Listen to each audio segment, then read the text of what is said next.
Hello, everyone. I'm really excited about this opportunity to share my experience of working with translation memories, with machine translation tools during very long time. So I hope this webinar will be useful and you will find something important for you. Just to begin with, why bother language and technology? And I wanted to begin with telling you a short story about myself.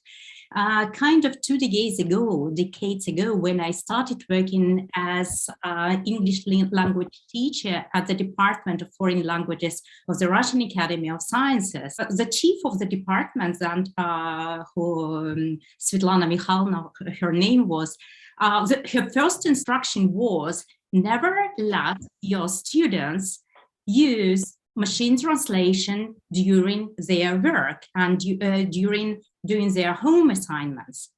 But later on, when I just was working and developing my expertise, I started noticing that very often students did use machine translation tools when preparing homework and assignments. And when I was asking them why, although it was kind of forbidden then 15 years ago, the answer was, it's simple, it's fast, why should I ignore this opportunity of using machine translation when it is out there for me? So actually, we can say that today the world certainly has changed, and we live in an atmosphere surrounded by very many objects, different things, each of which has their own code and their own language. Today, even a car has its own language that we communicate with. So scientists and researchers are increasingly talking about the creation of a biotechnosphere as an environment consistent of many languages and many codes. And certainly we need this common language and common means of communicating with each other and with one another. So we can certainly say that no islands of monolingualism exist anymore, despite all those geopolitical things that we witness.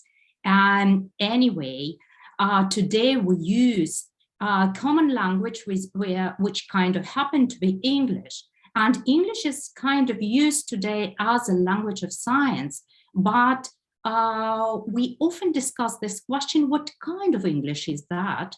Is it British English or American English, or kind of international language, international English that we use? So certainly today, machine translation are all kind of smart technologies can help researchers not only to maximize their output and focus on more important things. These technologies let us make many tasks and many things we produce automatic. And certainly when we work in science, terminological consistency and these different terms that we use between languages across continents should be more consistent. And here again, I will show in my talk today that smart tools and smart technologies are incredibly useful. And certainly as a result, we can think of that by using machine technologies and smart instruments, we can make our research process more cost effective, not only in terms of money, but also in terms of time, in terms of our attempts, our efforts, and make our life happier. So in this webinar, I'm going also to talk about very briefly about the history of machine translation, about its current status, about advantages and disadvantages of machine translation. A lot of research is carried out these days into the applicability of technologies in research, and many different translation systems have already been created, and they are available to us. We will talk about such things as translation memory and glossaries, And we will focus and specifically on such as free system, which is important today because there are many paid systems out there, but WordPress is a familiar translation memory product, a large share of which are free.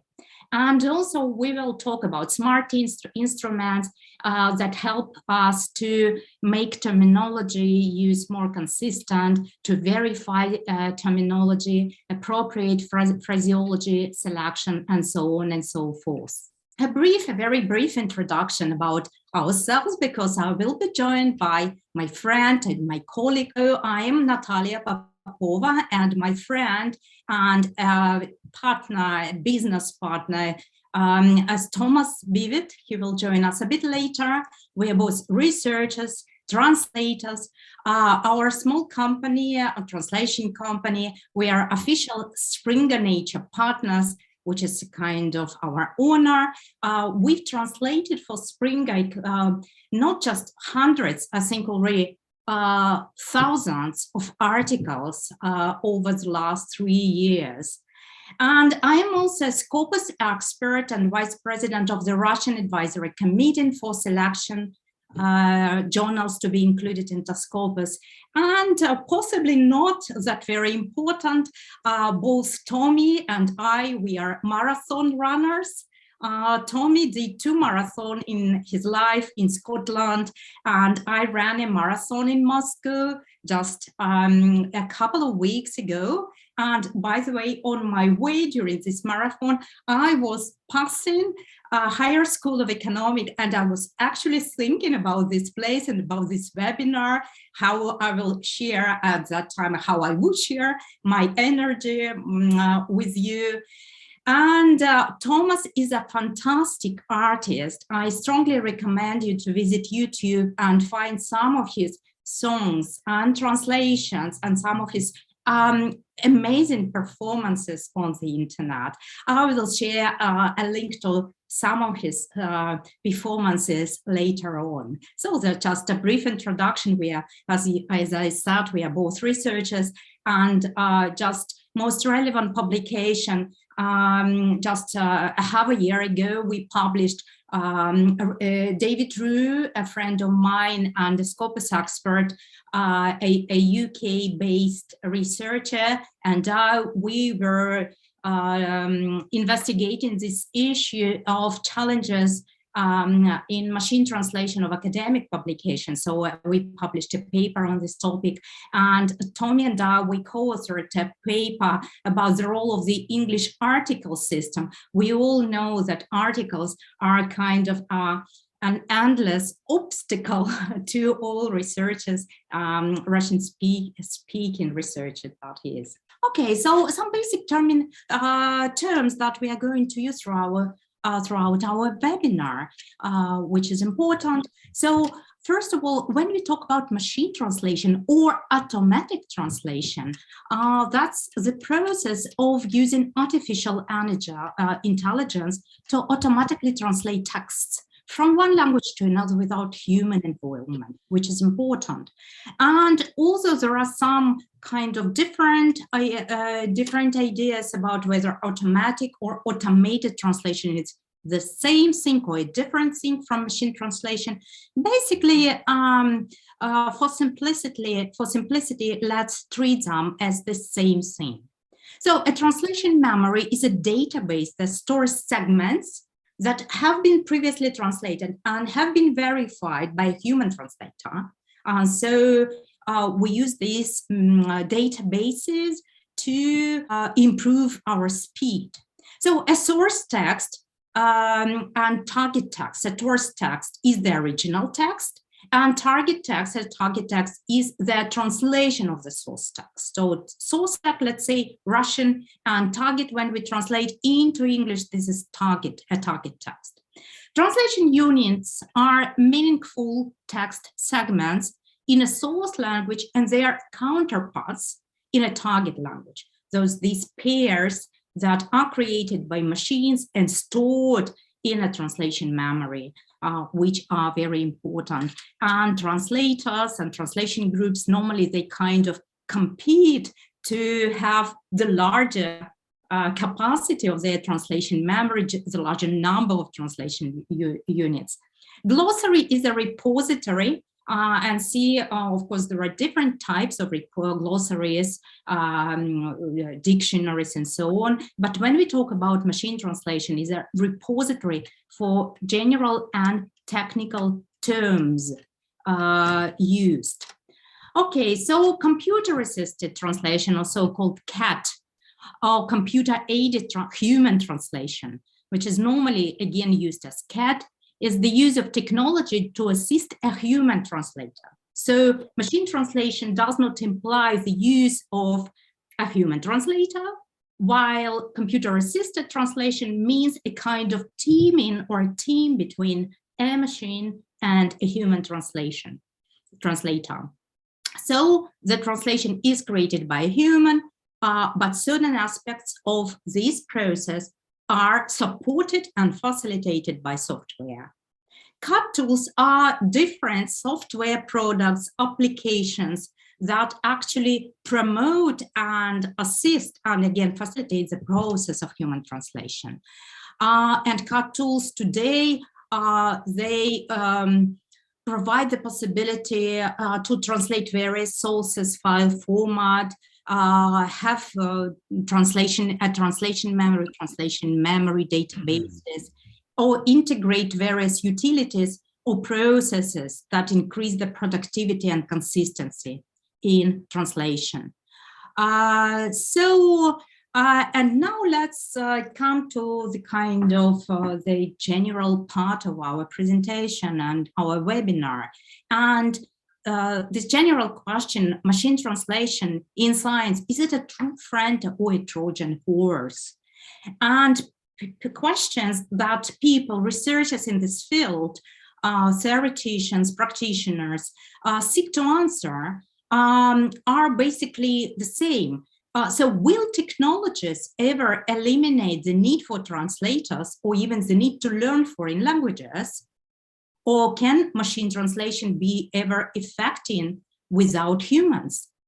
So I would like you to think about these questions during our webinar, because we are going to return to them a bit later. So just to a couple of words about the history of machine translation. The period of the 50s of the last century was the period of optimism, because then scientists in the USA, they conducted so-called the Georgetown Experiment, which showed the possibility of automatic translation of just a couple of sentences between Russian and English. And at that time, this experiment was so inspiring to all people who were involved in research that, all newspapers had kind of titles that no translators anymore, so a new era was beginning, and so it was a kind of looming the kind of demise of human translators. But unfortunately, as it always happens in human history, the spirit of optimism replaced periods of skepticism. And after these Georgetown experiments, scientists both in the USA, Russia, and interestingly Japan started working intensively on this process. But later on in the 70s, they published a kind of United ALPAC report, which was full of skepticism, saying that possibly machine translation would never achieve the level of very good translation and would never compete with human translation. After that, all those massive funding in these fields kind of stopped, both in Russia, in the USA, in Japan.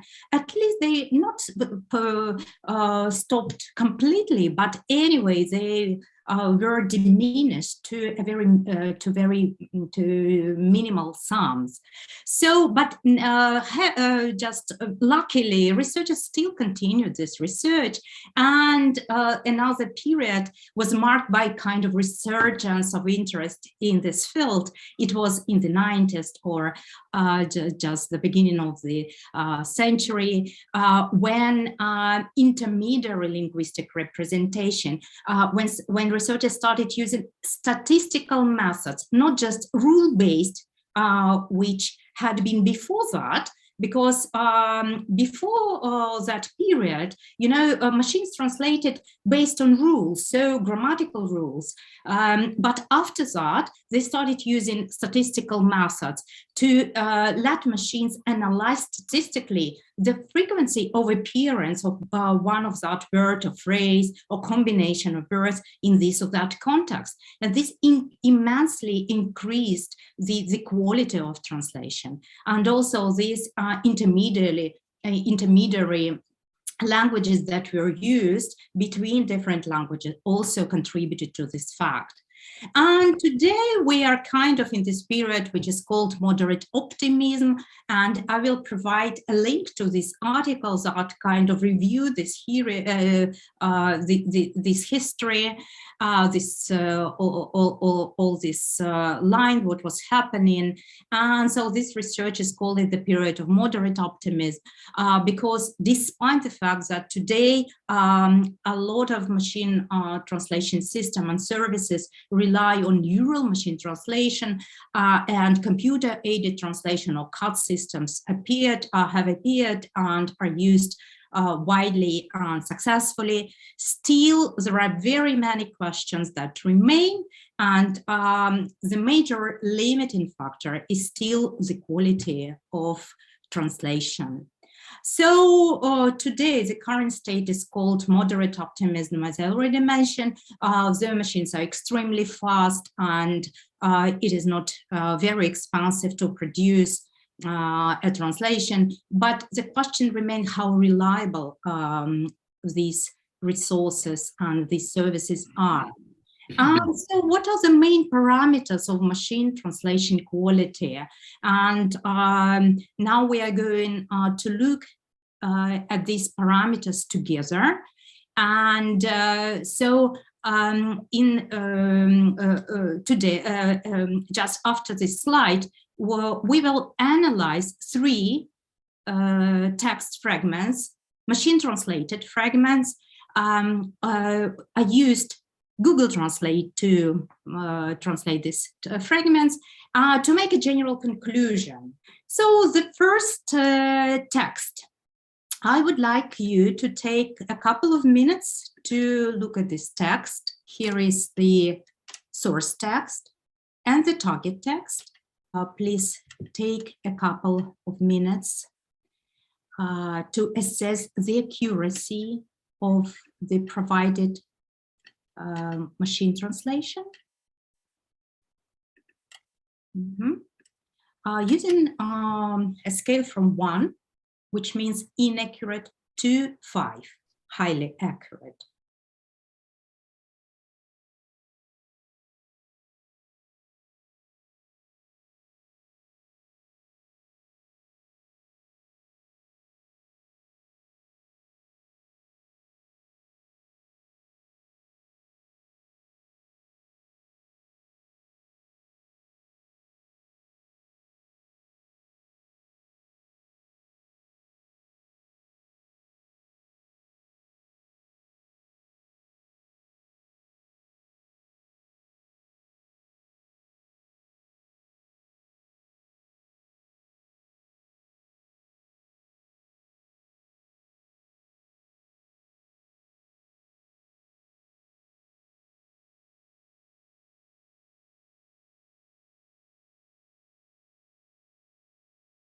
So as far as I can see, the most common answer is 3.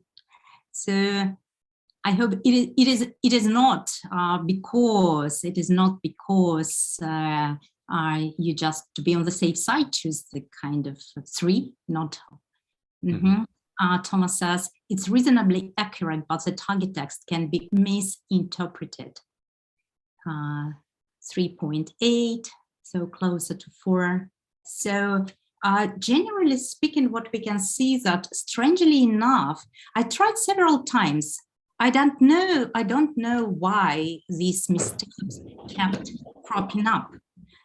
So as you can see, so concerning the second group, animals with experimental diabetes mellitus.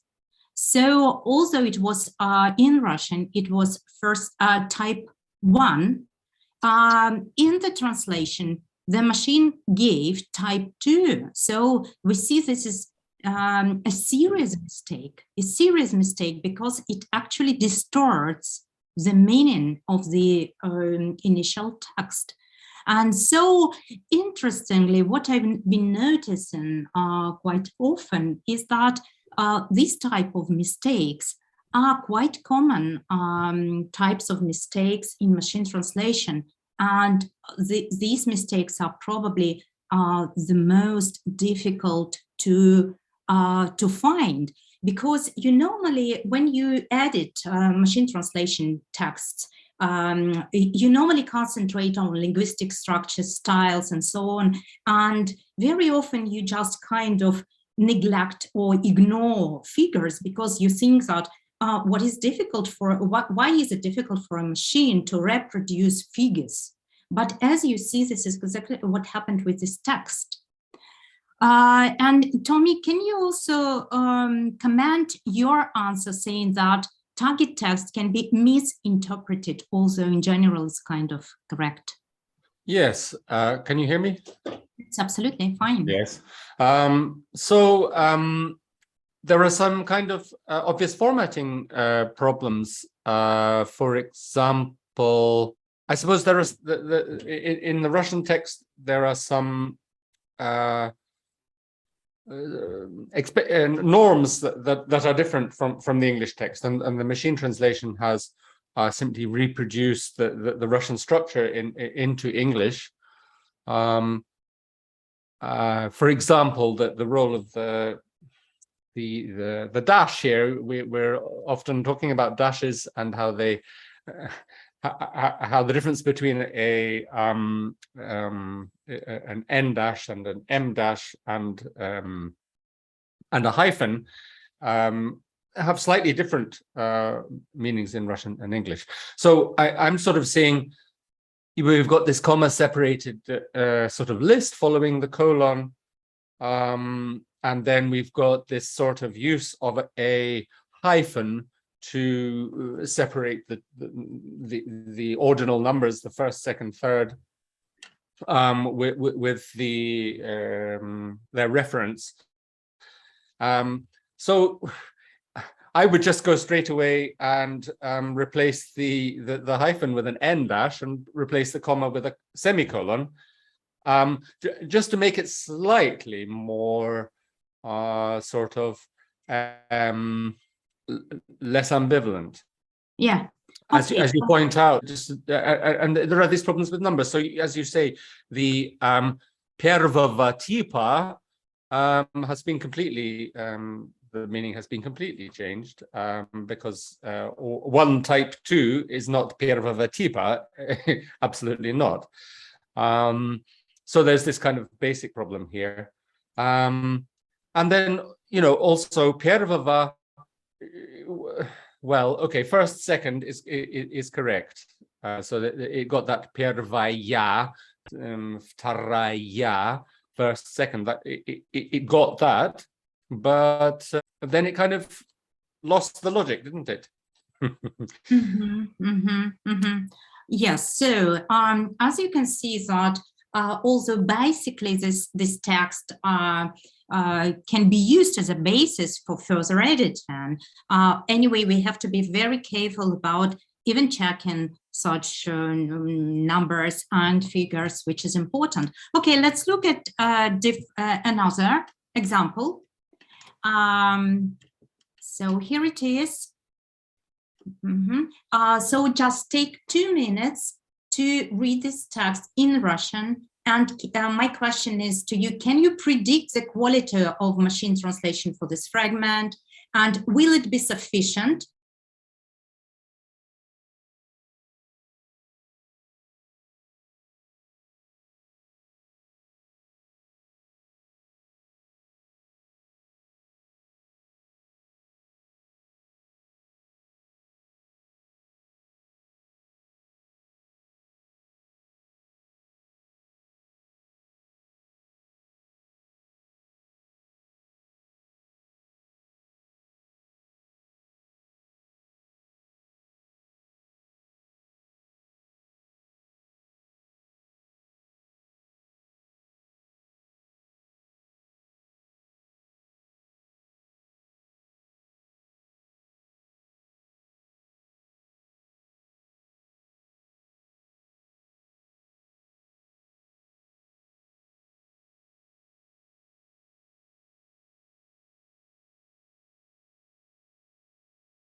All of you answered no.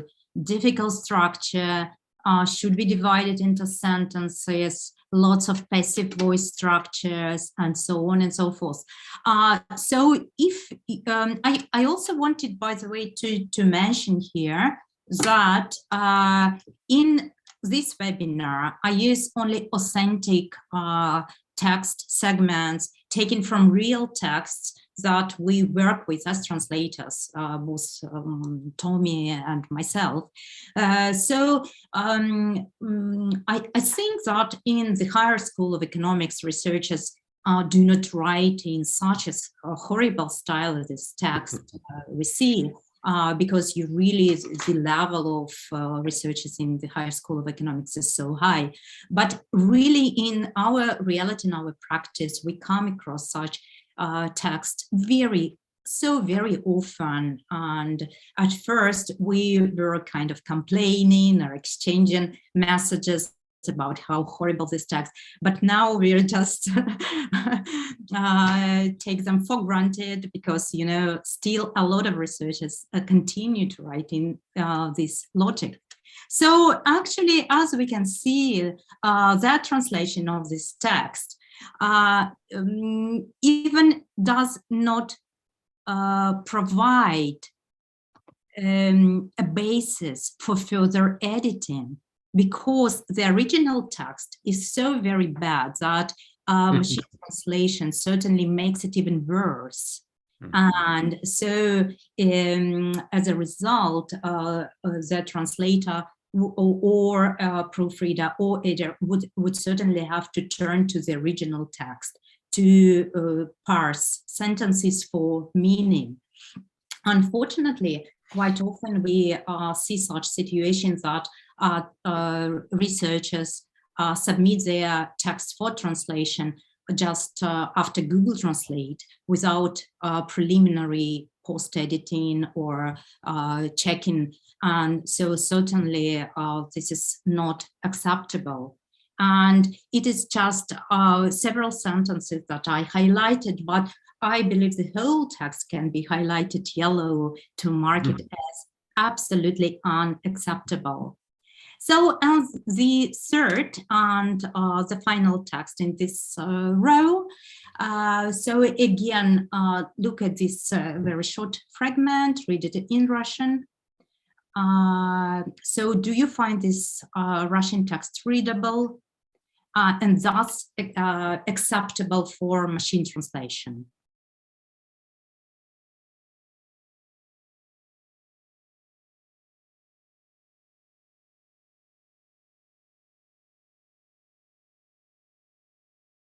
And here I see your opinions kind of very different. Some of you say yes, it can be just, this can be translated by a machine. Some of you say that no, special terminology, созидательное разрушение. Tommy, generally, статья посвящена is a very common phrase in Russian. A lot of researchers use Absolutely. So I'm saying that there's absolutely nothing wrong with the Russian sentence, but that if the translator or post editor were to be producing an English text for publication in kind of a high status journal, this kind of construction would be sort of considered stylistically inappropriate. Certainly, Tommy, but I'm not saying about that these texts can be directly publishable. I'm just saying that these texts can be used as, you know, a basis for further editing and improving, and that's what we are talking about. So generally speaking, a lot of you, some of you say yes, and some of you say no. So as far as I see, it's kind of 50-50. So what we see actually, so the article is devoted exactly, the machine translated is directly, which is not very good style and not very good phraseology. But generally speaking, concerning the accuracy of meaning, because the authors use созидательное разрушение as a direct translation from English, because creative destruction is a term used in English language literature on the topic. So that is why kind of in Russian this text doesn't seem kind of standard, especially the созидательное разрушение. But in English, creative destruction sounds quite okay. And believe me, because I've checked it and found many articles on this topic. But of course, considering again, so generally speaking, we can say that this text more or less okay, and we will improve the phraseology, we will improve the structure of the sentences. For example, of course, the aim of the work is to study the factory, because it's clearly kind of Russian English and should be avoided. But basically, this is a good text produced by a machine translation service. It was, again, Google Translate in this very particular case. So, and after studying these three examples, again, I would like to ask you a question. So, will technologists eliminate the need for translators? So, can machine translation be effective without humans? So, what do you think? How would you answer with at least our preliminary thoughts? How would you answer these questions?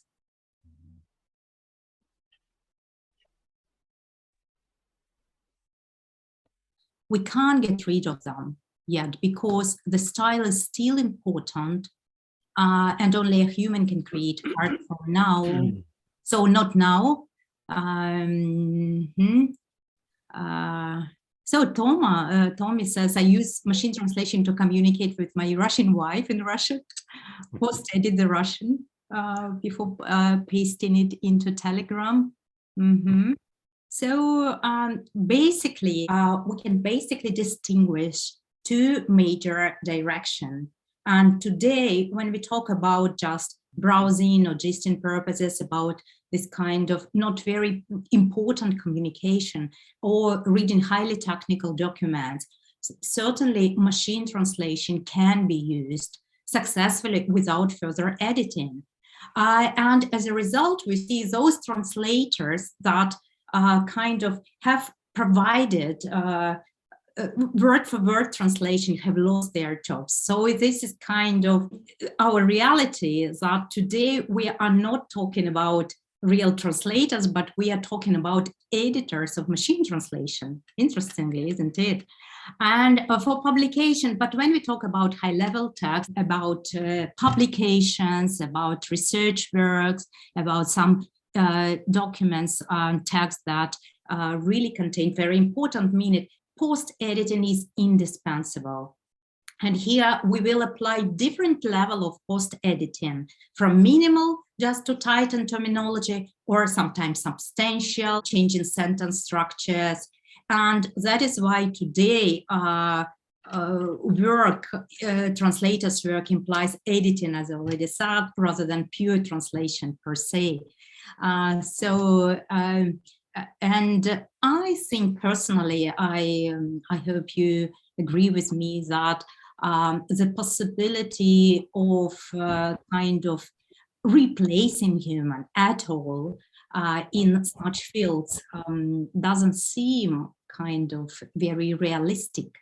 By the way, interestingly, this is what we see about scientific journals as well, because, you know, some journals, they publish a kind of not substandard level of, let's say, English, but not ideal, not perfect kind of text.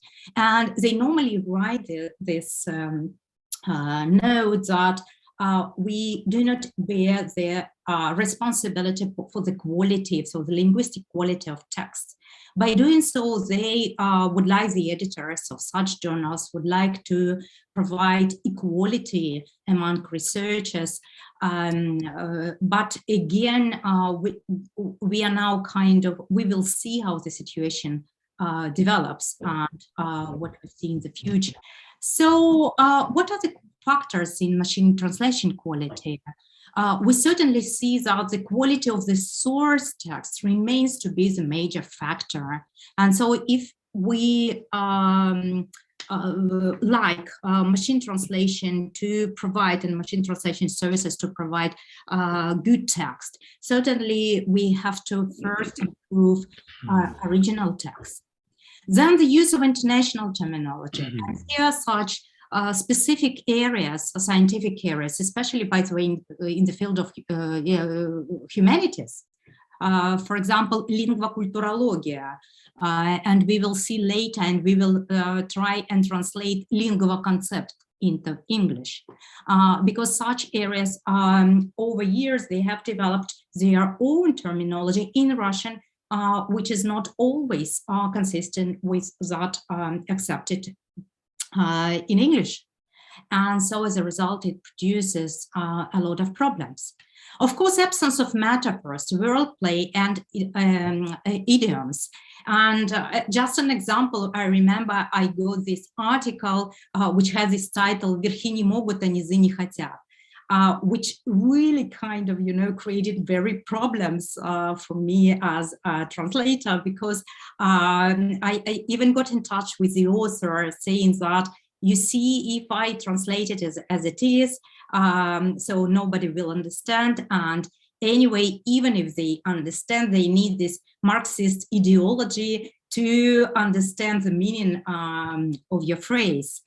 So it was rather difficult. And of course, proximity of language pairs. For example, English to German and German to English translations, machine translations. The quality of such text is, at least what people say, is relatively high, at least higher rather than between other language pairs.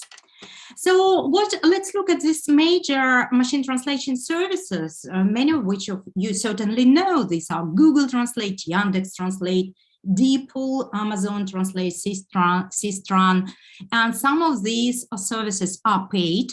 Amazon Translate, by the way, they've stopped creating accounts for Russian users about 2 weeks ago, as far as I understand, the same about Sistran.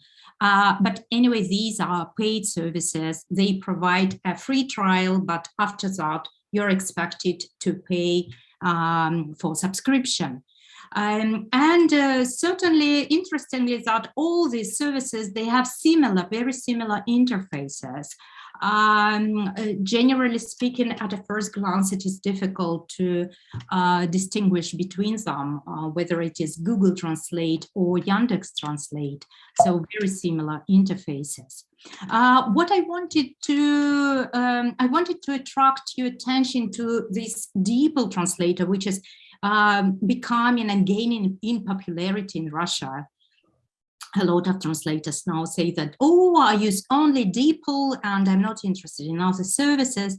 And as they call the service themselves, this is the worst, most accurate translator. It is rather young, and it is based on the principle of deep learning. Unfortunately, it was not possible to screen that the system returns to initial state. I don't know why, but actually it is very convenient because you can use glossary, built glossary here. For example, if you tackle the word capacity, then you have this fold-down menu with different synonyms to this word, and it is fully editable. It means that you can work inside this translator and the translation, and then copy it and use it for your further purposes.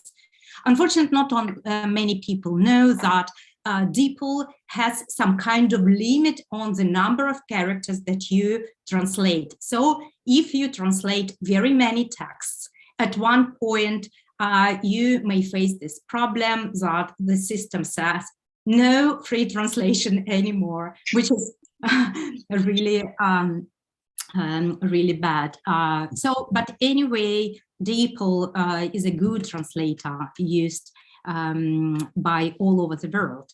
So let's do this assignment. I would like you to try to use different services: Google Translate, Yandex Translate, and DeepL Translator, translating just one and the same text.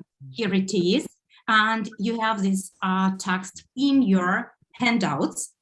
And analyze. It will take you just a couple of minutes to copy paste this text and use Google Translate, Yandex Translate, and DeepL Translator to translate this text, and then compare them, analyze, and prepare to answer the following question.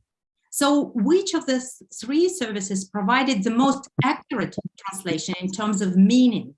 Again, I wouldn't like you to expect these services to provide kind of publishable text, but which of these texts is closer to the original meaning of the text? Then which of these three services provided the most accurate translation in terms of grammar? So whether any of these services provide no grammar mistakes at all. Let's see. And which of these three text versions would you choose as a basis for further editing?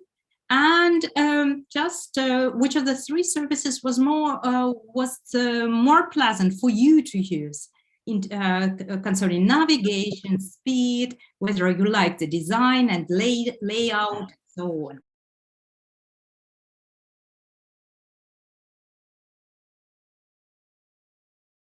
Generally speaking, interestingly, every time you use Google or Yandex or DeepL, they every time provide different translations. So, for example, I tried to translate this text a week ago, and then I repeated it today. And every time the translation provided by all these services was kind of a little bit different. Although the basic principle remained. So on my screen, you see those texts that my computer gave. So possibly your versions are different. So my first question is, so which of the three services provided the most accurate translation in terms of meaning? So whether so out of the three services, which one was closer in terms of meaning? So again, by this, I mean that accuracy of all the terms used in Russian and then translated by Google, Yandex, or DeepL. Yes, so an interesting experience that 3 times translation in DeepL provided 3 different texts. So DeepL, you all like DeepL. Interesting.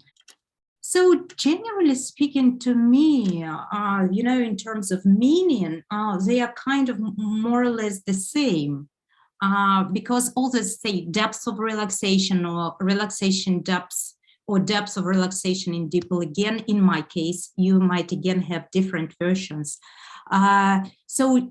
Generally speaking, it's in terms of meaning, more or less quite the same. And I haven't found any major mistakes, like in the previous text when we saw type 1 diabetes mellitus while it was type 2. So nothing of this kind here, at least. No major mistakes.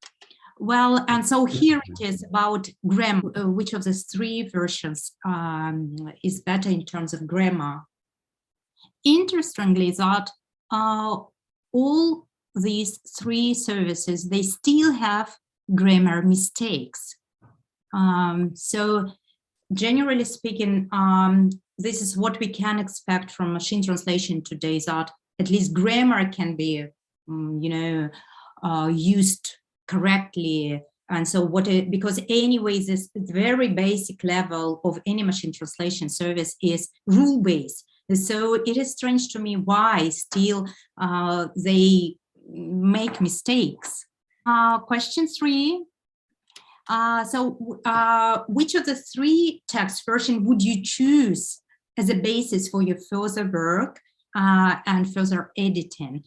We all see that neither of them is applicable as they are in their current form, and they can't be publishable or sent to the editor anyway. So anyway, they require further work, all of these three versions. But which of the three would you choose as this basis for further editing? So you see that we all have different feelings and different attitude. DeepL and Yandex. Anyway, you see, isn't it interesting that DeepL is so very often mentioned in our chat? So it means that we really like it. And finally, question 4. Which of the three services you find more pleasant to use? Which you like the style, probably navigation, speed, elegance. DeepL looks more modern and pleasant. Check the maximum length of the text for better usability. You possibly mean DeepL. As far I tried to find it out, what is the maximum length of text and characters in the free version of DeepL, but I actually failed. Extra option to translate documents for free. I've been noticing myself to more and more turn to DeepL lately, when I kind of very often just automatically open DeepL to translate something. Okay, let's move on.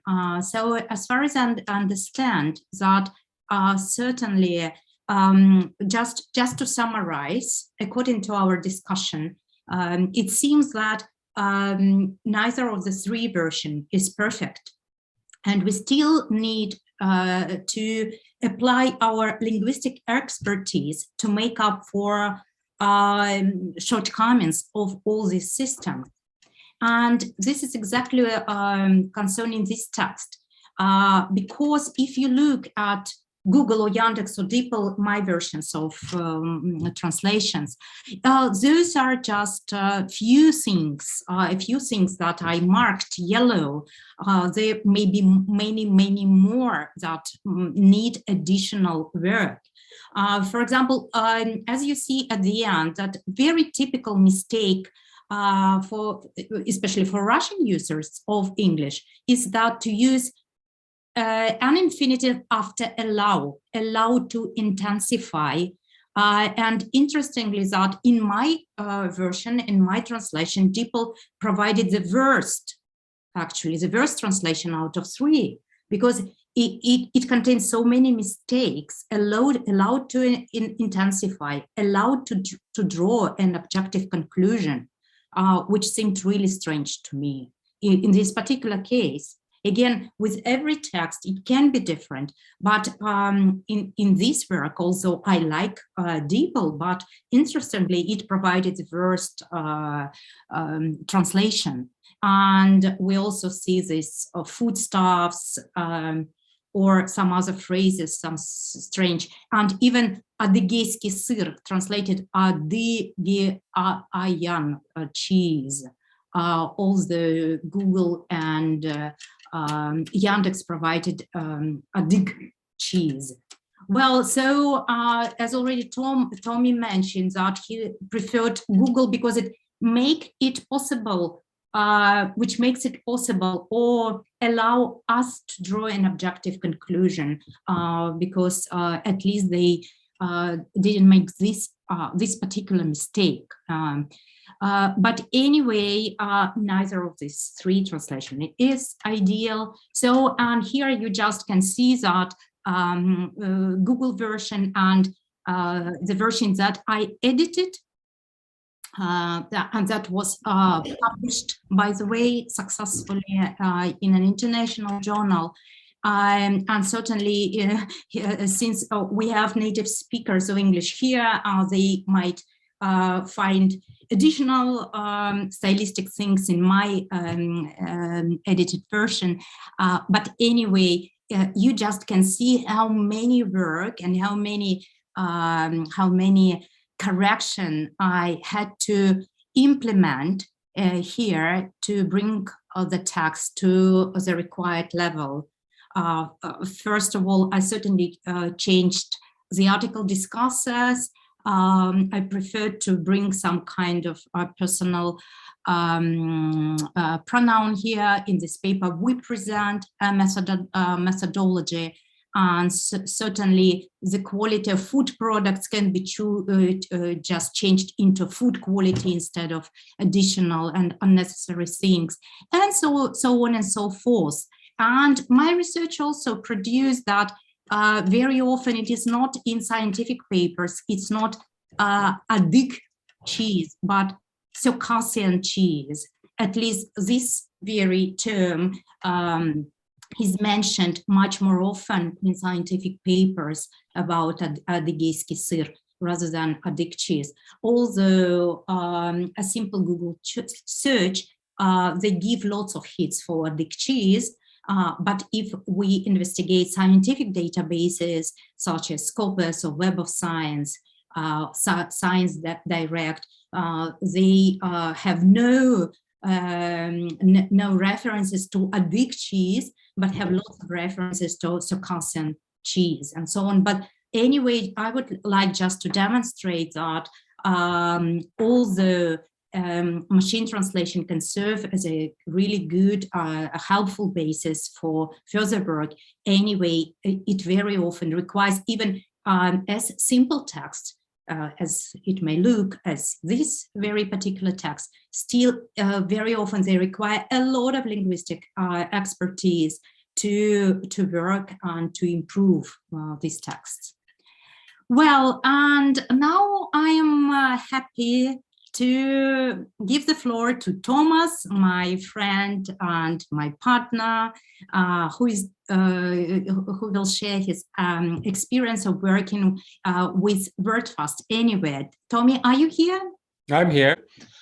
Okay, so I'm going to give you a brief introduction to WordFast Anywhere, which I've been using for about 12 years, almost on a daily basis. So what, I mean, there are many different computer-assisted translation tools out there. I wouldn't say that WordFast is the dominant, but it has been around for a very long while. It was launched first in 1999 by Yves Champollion, who is a descendant of the famous linguist Champollion, who first translated the Rosetta Stone, which was the kind of famous bridge between hieroglyphic and demotic Egyptian, and then they had a Greek text as well. So Champollion was very famous for having kind of found this bridge between ancient and kind of less ancient Egyptian.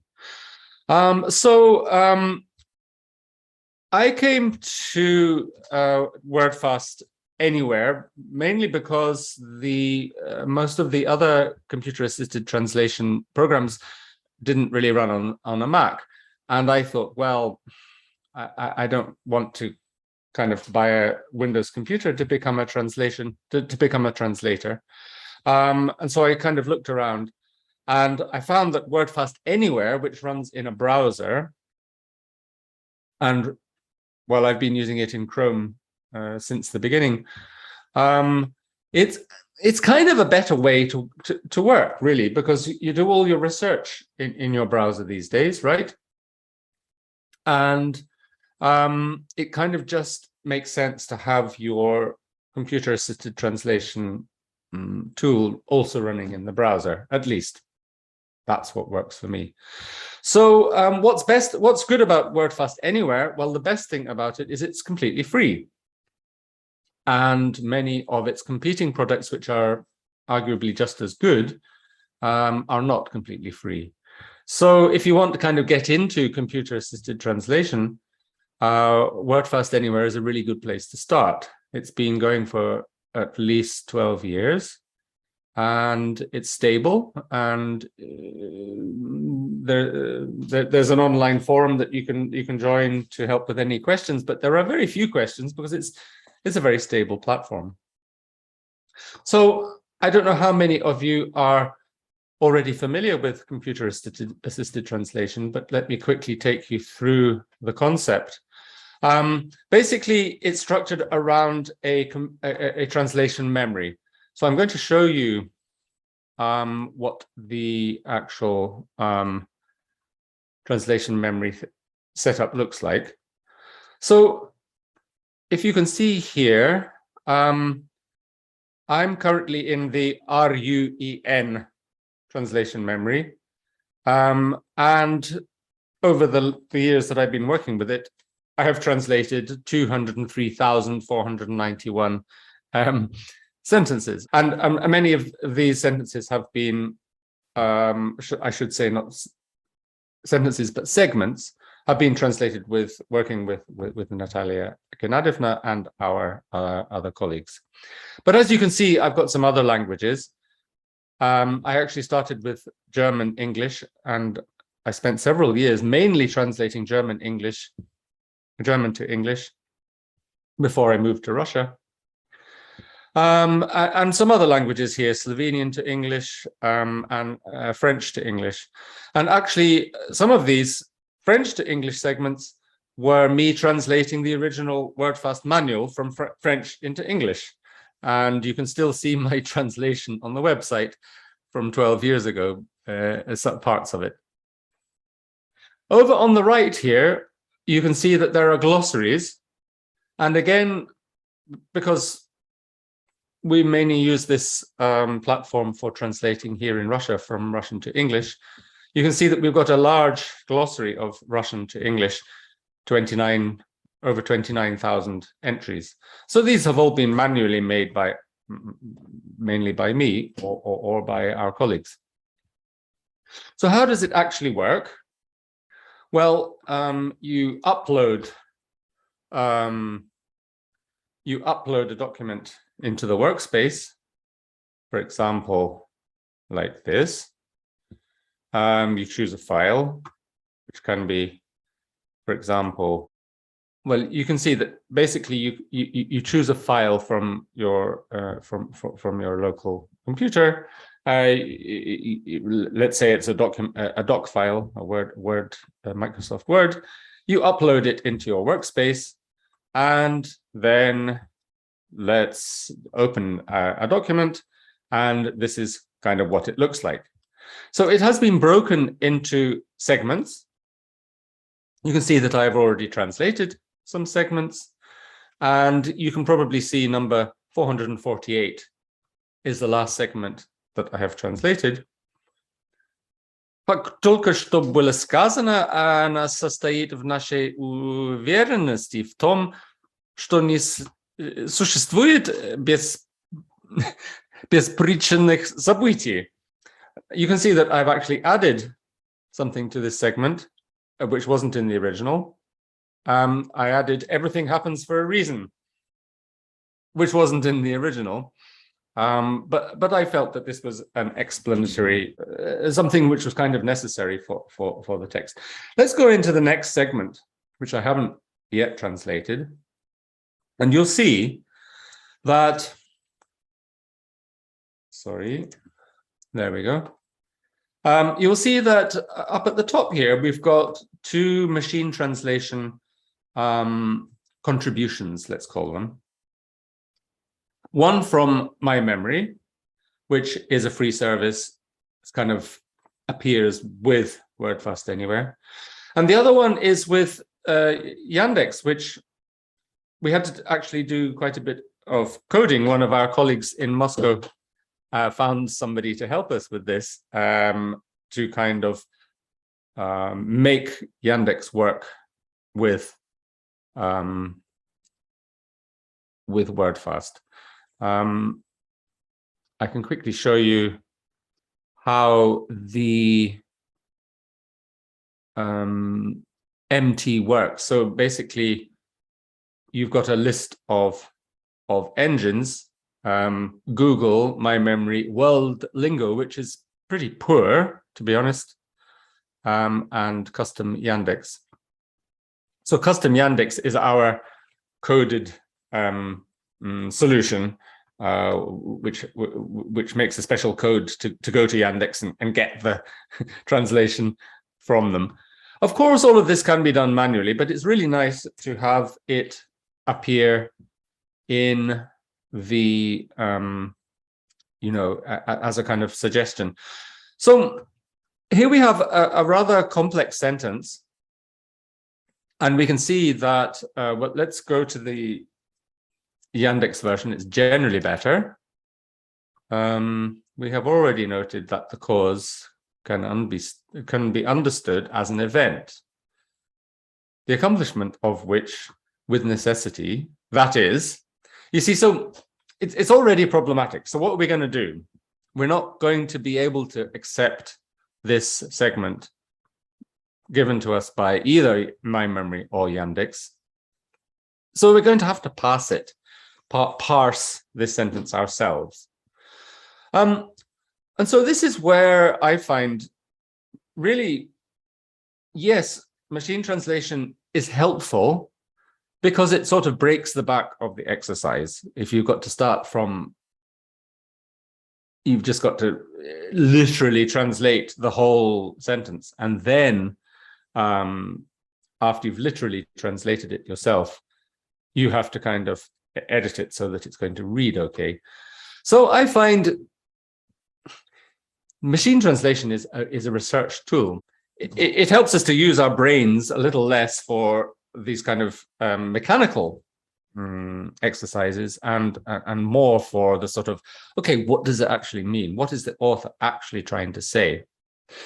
Well, when I'm faced with a big sentence like this, which really very hard to translate into English, I find it's good to just kind of break down the problems. And so I would kind of just go for the verbs first. And so мы уже отметили, или отмечали. Отмечали sounds better to my Russian ear. Мы уже отмечали. Правильно? So you can see that on the right here in my glossary, I have already got an entry for отмечать. So I can sort of say, okay, note. Yeah, okay, we have already noted. That kind of sounds okay. We have already noted. All right. But look, there are lots of possible synonyms. Отмечать, note. We might consider observe. Yes, we have already observed. It's a philosophical text. Okay, we have already remarked. Also possible. But I think noted is okay. The point is that we should think about it. Мы уже отмечали. We already noted. Okay, it's kind of a good phrase.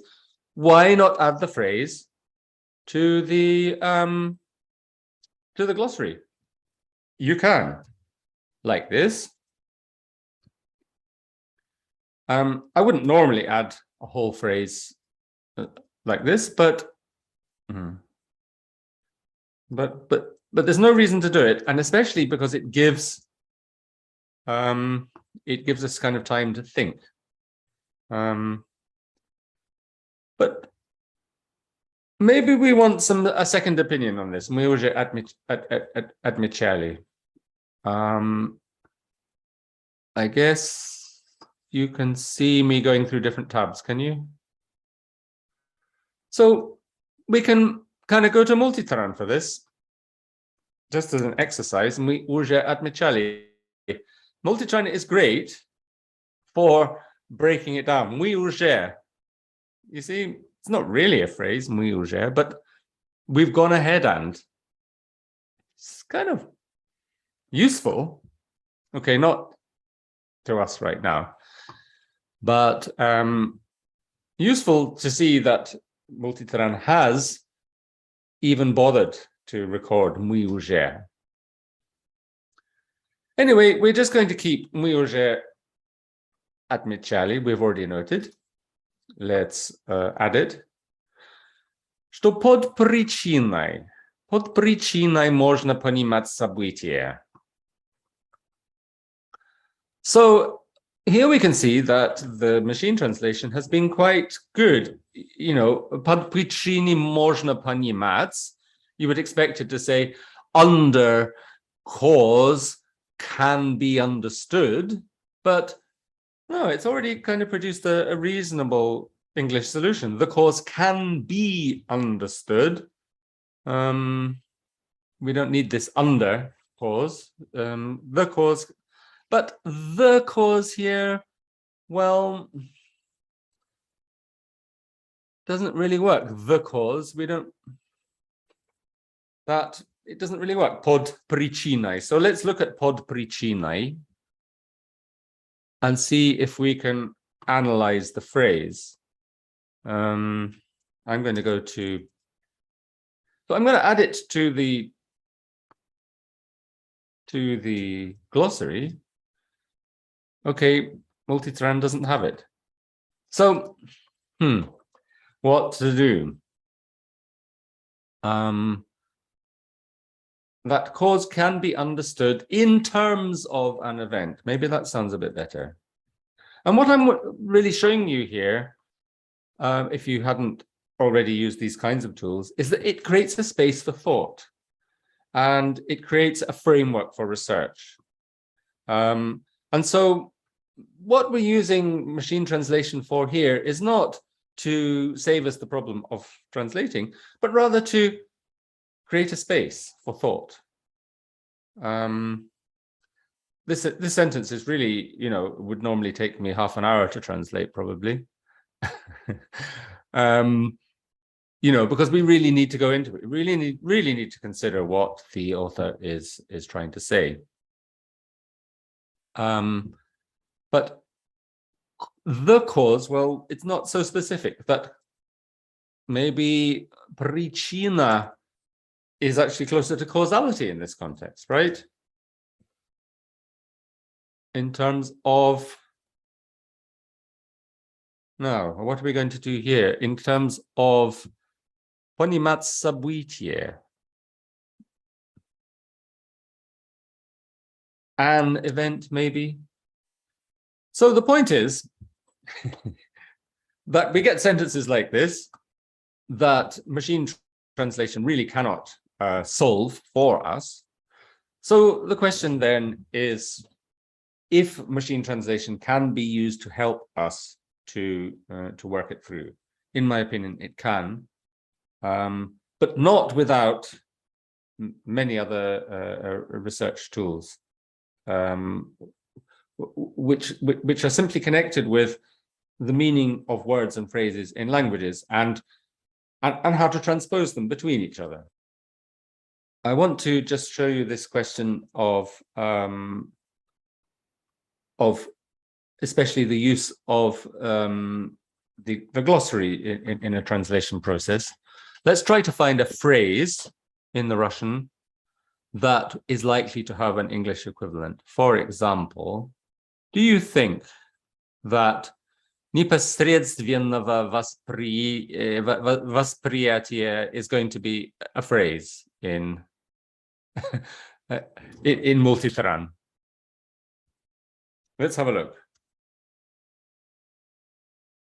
Because it's clearly a noun phrase, right?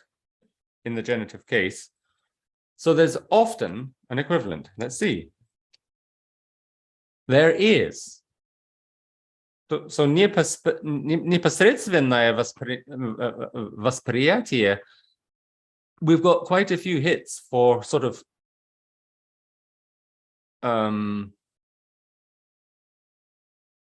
philosophical type topics here. I think the author is probably here talking about direct perception or something like that.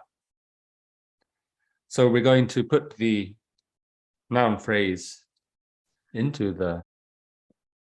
So we're going to make a list of synonyms here.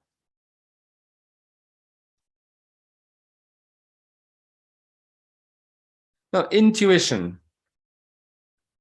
It's not really, doesn't really capture the full meaning of непосредственное восприятие. I think direct perception is going to be good for this context. But let me just also remind you of the existence of Google Books Ngram Viewer is an incredibly good way of comparing how relevant a list of phrases is likely to be. And so we're kind of comparing, I dropped intuition because I think it's not specific enough. But we have kind of three candidates: direct perception, direct apprehension, immediate perception. We can graph them in Google Books Ngram Viewer here. And we can see that direct perception has got quite a significant lead on the other candidates. That doesn't necessarily mean it's the correct translation, of course, but it does mean that it's got currency in edited texts. Let's remember that Google Books Ngram Viewer only shows us the results of texts which have been professionally edited into books. And for that reason, it's extremely reliable as to what might be. So I'm going to go for direct perception. Just the translation memory being just a database, create a coherent translation of a text.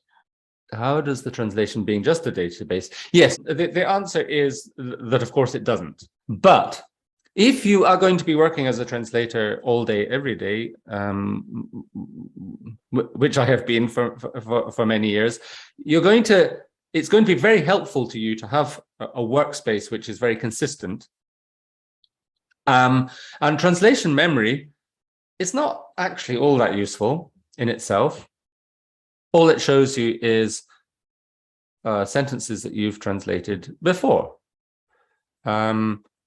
You could upload a huge collection of other translators' translation memories, but they might not be correct. So you have to rely as a translation on your own experience.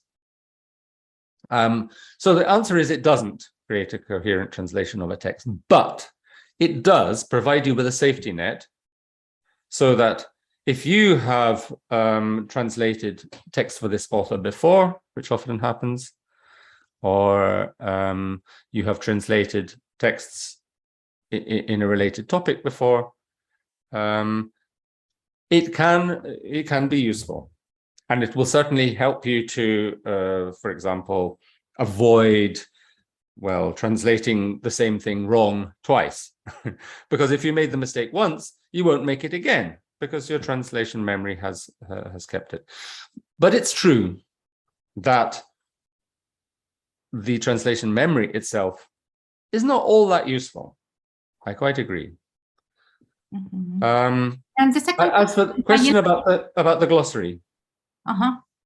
Yes, it is possible to upload a glossary just as a tab separated text file or as others in other formats.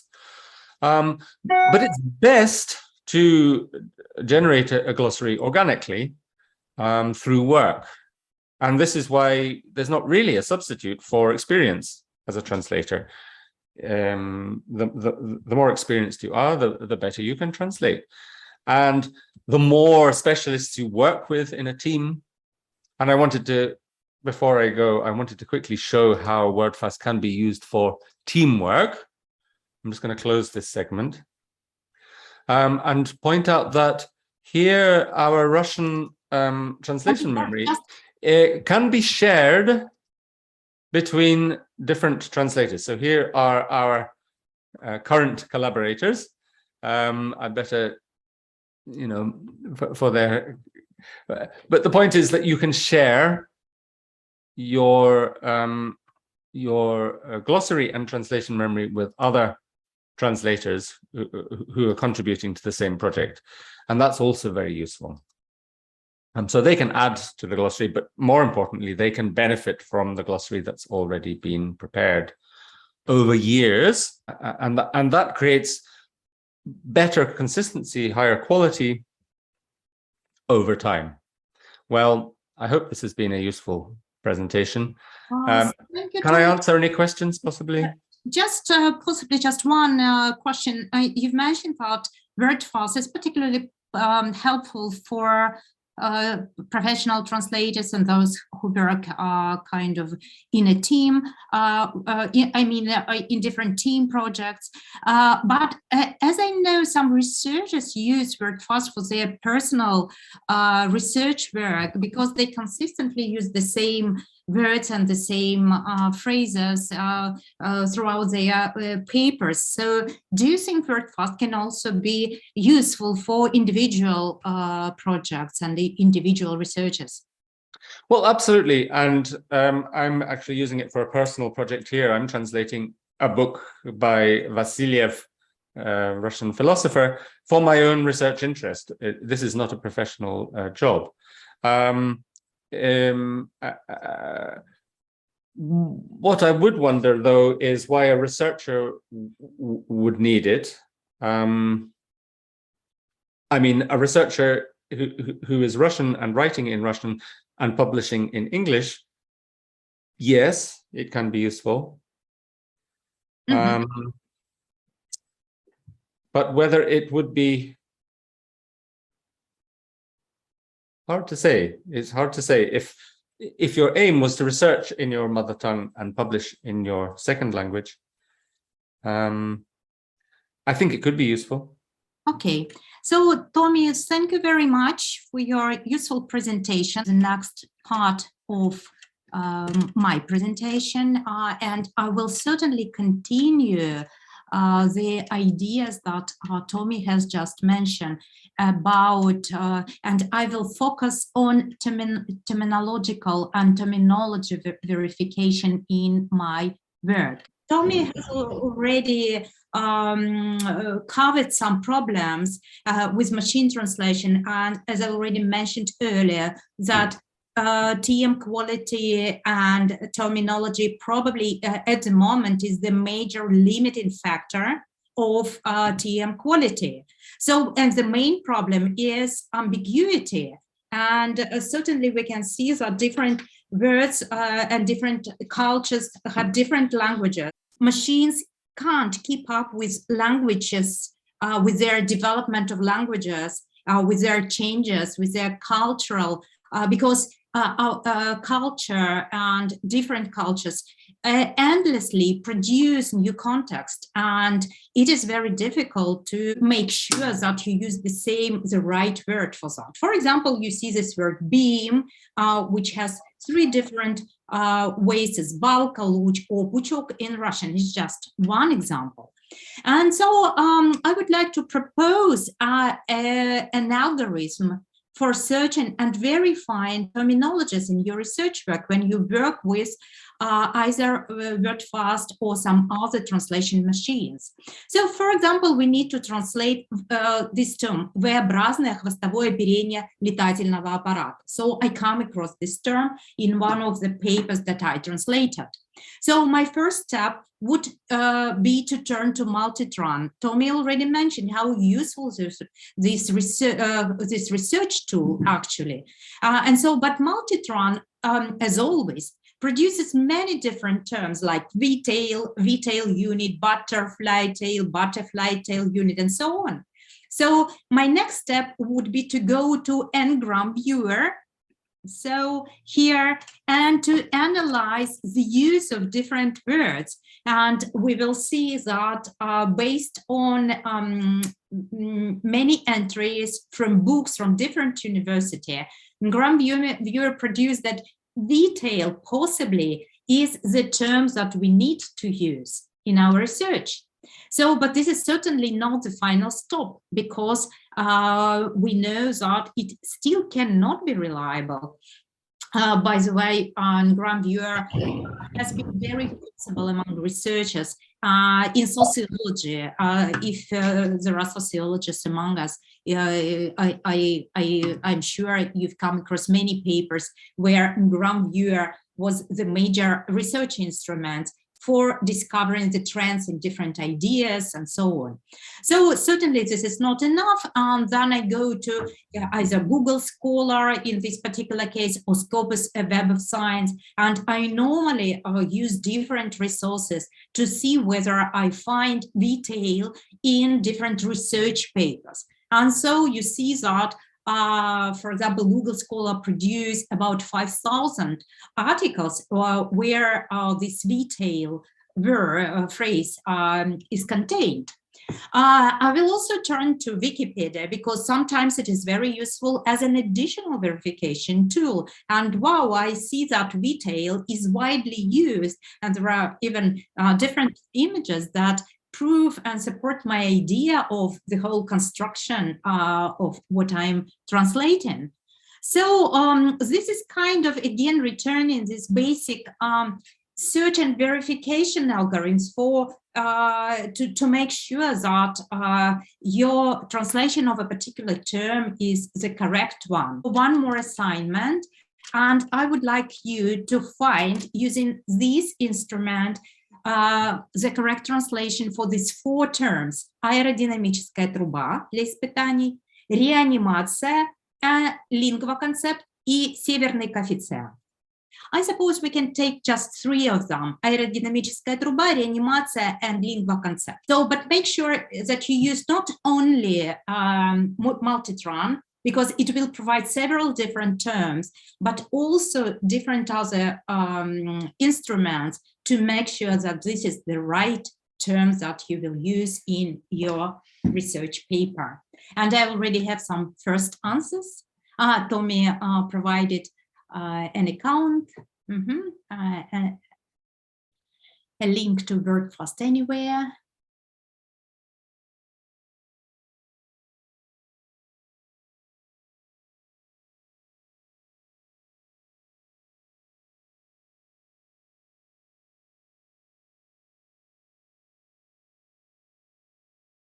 And we already have some answers concerning aerodynamическая труба. It's wind tunnel and wind channel. Interestingly, about lingua conceptology, wind tunnel, resuscitation, northern hardship bonus, just very good, by the way. So just let me quickly provide this kind of general logic of how these terms are searched and verified.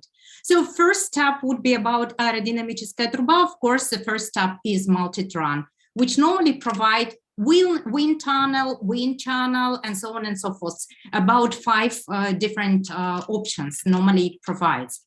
Then you go and see the frequency of how frequently these terms are used using Ngram Viewer. this is at least our approach normally, which shows that it is relevant and useful. Wind tunnel, and different papers. Certainly, you haven't had enough time to do this research, but if you had, you would certainly see that there are different collocations that you come across in such text in scientific papers like wind tunnel installation or setup, or wind tunnel testing, or sometimes testing machine. So, but still the core of this phrase is wind tunnel, which you've managed to discover. Reanimation, resuscitation. There is a very funny story connected with this, because we have a Russian journal, an international Russian journal, which is called Reanimация. But it was initially translated as reanimation, and it was registered as reanimation, and it got an ISSN for reanimation. And but possibly it was during the Soviet Union time when it just was kind of automatically translated. So then the editor took the effort to have the new name, and it took a lot of time and a lot of money, by the way, again.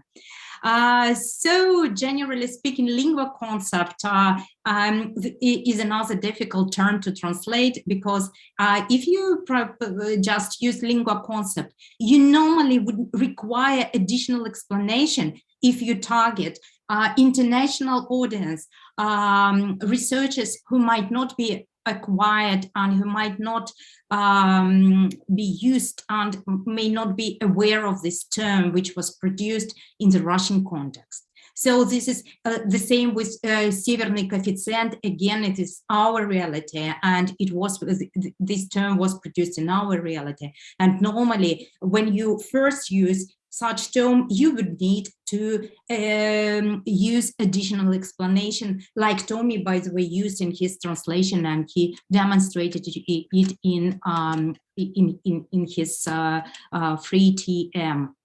Okay, so certainly, you know, thesauri and collocation checkers and corpora, and as far as I know, you already, many of you already know and use these different resources quite extensively in your research work.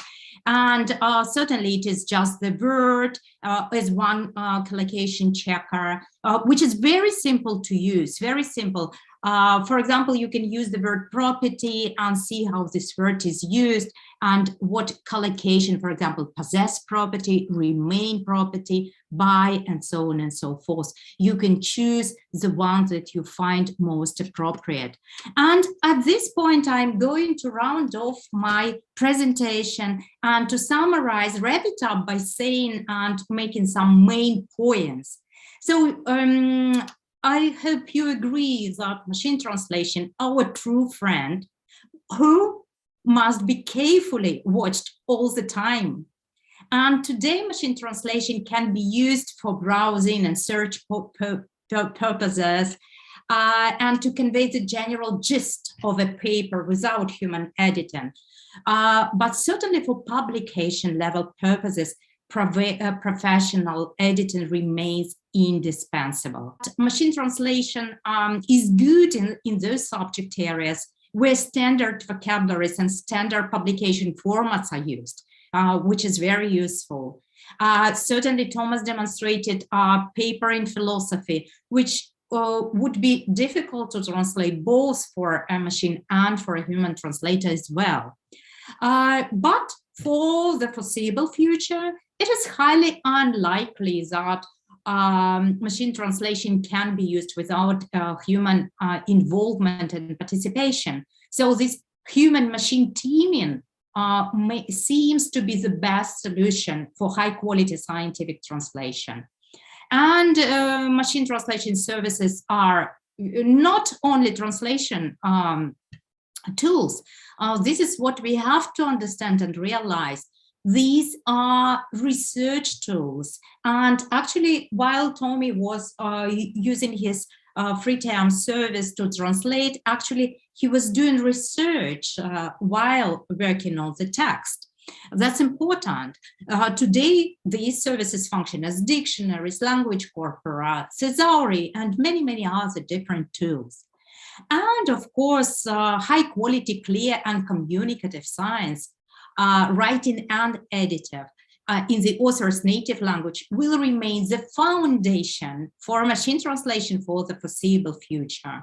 And so that's what we really have to understand, that all those classes, workshops, writing services provided by writing centers like yours are not just useful, they are essential and very important for the development of researchers, because language is inseparable from thought. We should understand this as well. And I also provide some references that you may find useful later, although there are not very many of them, but still there are some papers on in general about technologies and development of technologies. And the first references is into a journal which I really like and enjoy reading lately.